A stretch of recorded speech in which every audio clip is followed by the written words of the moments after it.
Salut les gens, vous vous demandez à quel point Lucie c'est plein de bullshit, hein? Je suis sûr que vous vous le demandez. Toi là-bas, tu te le demandes? Ah bah justement, ça tombe bien que tu poses la question parce que... On s'en fout. Générique. Lucie est un film réalisé par Luc Besson, sorti en 2014, qui raconte l'histoire de Lucie, une jeune fille faisant ses études en Corée, qui va se retrouver, comme on dit dans le jargon, dans la merde. Et quand je dis dans la merde, je parle pas de sa veste à motif léopard, hein, c'est encore pire. Ça me dit de passer de la drogue à ma place, c'est ça marrant. Non, en fait, je dois rentrer chez moi, j'ai laissé l'aspirateur allumé et tout, et... Du coup, elle se sent un petit peu obligée de le faire, et putain, j'ai jamais vu quelqu'un faire aussi mal son travail que ce portier. C'est un hôtel tellement classieux que rien que la porte doit coûter plus cher que ma maison, et lui, il s'en fout. Il laisse rentrer la nana habillée en léopard avec la valise suspecte. Film, tu gagnes un point bullshit. Lucie est accueillie très chaleureusement par Odessou. Et dans la valise suspecte, il y a de la drogue. Odessou décide donc d'aller chercher un toxico pour la tester, parce qu'il y a une réserve de toxico dans l'arrière-salle. Normal, quoi. Allez, film, un deuxième point bullshit. Et même un troisième, rien que pour la gueule du toxico, parce qu'il est magnifique. Pendant ce temps, à Veracruz... La plupart des espèces n'utilisent que 3 à 5% de leur capacité cérébrale. Vous vous y attendiez. Vous saviez que j'allais parler de ça. Ce n'est que lorsqu'on arrive à l'être humain qu'on peut enfin voir les capacités du cerveau utilisées de façon plus importante. D'un autre côté, le film entier se base là-dessus, donc... j'ai pas vraiment le choix. Le prochain stade consisterait probablement à contrôler nos semblables. Mais il faudrait au moins être en mesure d'utiliser notre capacité cérébrale à 40%. J'aime beaucoup cette théorie des 10% parce qu'elle explique pourquoi on est si con et pourquoi il y a des gens tellement supérieurs à nous comme Einstein ou ce chinois de 4 ans là qui joue du piano mieux que moi, le salaud. Ah, je déteste mes enfants! C'est super pratique comme excuse dans la vie. Malgré tous tes efforts, t'es incapable de jouer autre chose à la guitare que Oggy et les cafards. C'est pas moi, c'est mon cerveau. T'as pas sorti les poubelles. C'est pas moi, c'est mon cerveau. T'as fait un mauvais film. C'est pas moi, c'est mon cerveau. Autant vous dire que le bullshitomètre grimpe de 5 points d'un coup. Ouais, l'échelle du bullshitomètre elle veut rien dire, hein. Mais d'un autre côté je fais ce que je veux, hein. Un check. Vous voyez, il est d'accord. Revenons-en à Lucie. Elle a été transformée en mule, a reçu des coups de pied dans le ventre, la drogue se répand dans son organisme, elle fait une overdose, et allez vous faire foutre. Allez bien vous faire foutre. Cette overdose veut tellement rien dire, même la gravité c'est de se barrer du film. Toujours est-il que grâce à ça, Lucie devient trop forte et entraînée au sport de combat et au maniement des armes et tout, et... j'ai le droit de me la péter un peu. Tu fais ce que tu veux en fait, hein, c'est ton émission. Hein. Merci moi-même. J'ai fait quelques petites recherches et le CPH4 ça existe pas, mais d'après ce qu'on nous en dit dans le film... Les femmes enceintes fabriquent du CPH4 au cours de la 6e semaine de grossesse. C'est ce qui donne au fœtus l'énergie nécessaire pour former tous les os de son corps. Ça correspond à ce qu'on appelle les protéines. Morphogénétique osseuse. Non en fait tu te la pètes beaucoup trop là. C'est des protéines qui font pousser les os.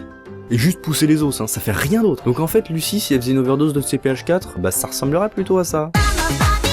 Et ça changerait légèrement le film. Hein, déjà pour jouer ça, tu prends pas Scarlett Johansson. Et puis aussi, comment dire, ça fout en l'air tout le scénario. Mais sinon en vrai ça va, hein, elle a des super pouvoirs, et elle a la meilleure mémoire de tous les temps. Je me souviens du goût de ton lait dans ma bouche, de ton ventre, du liquide. Alors, qu'est-ce qu'elle devient? Elle a l'air en forme. Rien d'autre. Oh, rien de choquant. Et Lucie s'en va se venger d'Odessou. Mais elle le tue pas, hein, ce serait méchant. Puis t'imagines si elle le tuait, genre il serait mort et tout, et du coup il pourrait pas revenir pour la fin du film. Ce serait trop bête quoi. Non, au lieu de le tuer, elle va plutôt lire ses souvenirs pour retrouver toute la drogue. En fait, on suit une toxico qui va voir sa dose. Hein. J'en ai besoin. Dans un but expérimental.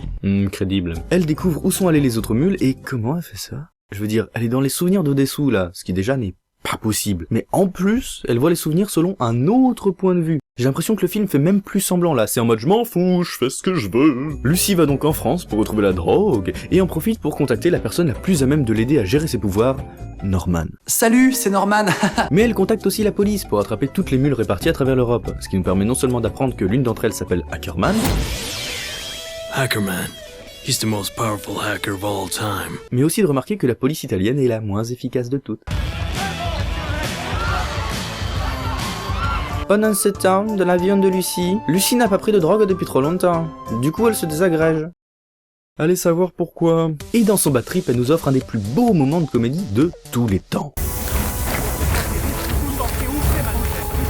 Elle arrive en France, se fait un nouvel ami en la personne de Gentil Flic, se retrouve dans une course-poursuite parce qu'il fallait une course-poursuite, et s'apprête à se battre contre les méchants pour récupérer la drogue. Et c'est à ce moment qu'on comprend la véritable force de Lucy. Elle peut transformer ses ennemis en mimes. Lucy récupère très facilement sa dose et va pouvoir retrouver Norman et ses collègues pour continuer ses recherches. Dans un but expérimental. Tout se passe bien dans le meilleur des mondes, Lucy a même le temps de faire une présentation PowerPoint du futur à ses nouveaux amis, mais Odessou et ses hommes ont décidé de foutre la merde jusqu'à la fin du film. C'est vraiment dommage qu'elle ait pas eu l'occasion de le tuer plus tôt. Et nous avons donc droit à une très sympathique fusillade à laquelle Lucy ne participe pas parce que je sais pas, ça doit être trop mainstream. Elle préfère briser le principe même de temps et d'espace. C'est trop underground, tu vois. Et en revenant de son voyage à travers les époques où elle a rencontré l'Australopithèque, Lucy, waouh, c'est tellement symbolique, tu vois. Elle décide de stocker toutes ses connaissances dans une clé USB à motif Galaxy, histoire de rester dans le bon goût du début à la fin du film, de disparaître, devenant une sorte de dieu omniscient et omnipotent, et de lancer le générique avec une superbe phrase, lourde de sens. La vie nous a été donnée il y a 1 milliard d'années. Maintenant, vous savez quoi en faire. On doit se droguer, c'est ça le message ? Ce film est un concentré de bullshit du début à la fin. Et le problème, c'est pas les conneries comme les 10% du cerveau qu'on utiliserait, qui nous sont balancés à la gueule comme si c'était des faits avérés. Non, ça le film nous dit, c'est mes règles. On accepte, c'est dans le contrat. Le problème, c'est que le film a rien à foutre de ses propres règles. Quand Lucy va dans la mémoire d'Odessou, pourquoi elle a pas accès à... la mémoire d'Odessou? Pourquoi quand elle appelle le policier à quelques milliers de kilomètres, elle est capable de savoir ce qui se passe autour de lui comme si c'était magique, mais quand elle le retrouve, elle sait pas ce qu'il a fait de la drogue? Film, si tu mets en place une règle, essaie de la suivre, la casse pas 10 minutes plus tard pour que ce soit cool. En fait, c'est ça le plus gros problème de ce film. Et son principal point positif aussi. Il est cool à tout prix. On a une course-poursuite, des fusillades, des monologues poignants, des visuels de ouf pour un oui ou pour un non, et du coup c'est super divertissant. Mais derrière, on perd la cohérence du tout. La course-poursuite a lieu uniquement parce que Lucy décide que son copain flic qui est dans la même voiture qu'elle ne doit pas prévenir ses collègues que tout va bien et qu'il n'y a pas besoin de les poursuivre. La scène du mime existe uniquement parce que Lucy décide de ne pas utiliser le haki de roi comme elle l'a fait 2 minutes plus tôt. La scène du bisou avec le flic existe uniquement parce qu'il faut un putain de bisou. Donc verdict, le mot c'est cool. Ce film est cool, mais c'est fou la quantité de bullshit qui arrive à tenir en 1h30 de film.